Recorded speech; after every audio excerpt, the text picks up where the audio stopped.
Во Јенди во Северна Гана, американски и германски делегати им предадоа полициска опрема на локалните лидери за да го одбележат започнувањето на новата иницијатива за заштита на заедниците од растечката закана од тероризам и екстремизам што се прелеваат од Сахел. Механизмот за стабилност на крайбрежните држави се фокусира на справување со основните причини за регулираната нестабилност преку решенија предводени од заедницата, подобрено владење и економски развој, што е оддалечување од традиционалниот воен пристап за решавање на конфликти.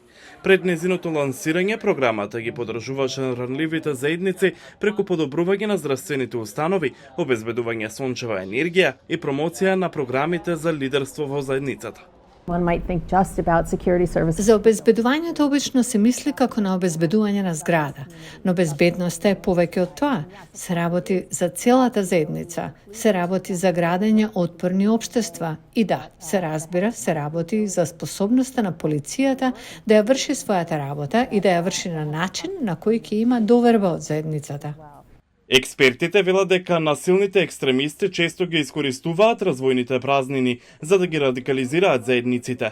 Меѓу агенцискиот координатор за национална безбедност на Гана, Баба Сајути, објаснува дека партнерството го зајакнува капацитетот на нацијата да ги пополни овие празнини и да го спречи тероризмот.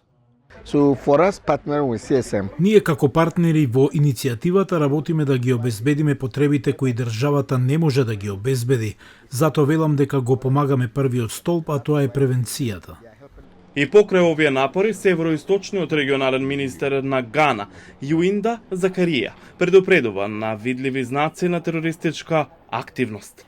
Закарија им објаснува на делегатите дека в близината на Северна Гана до Сахел им олеснува на сумнителните поединци да влезат во земјата под маската на верски свештеници или бегалци кои бараат помош.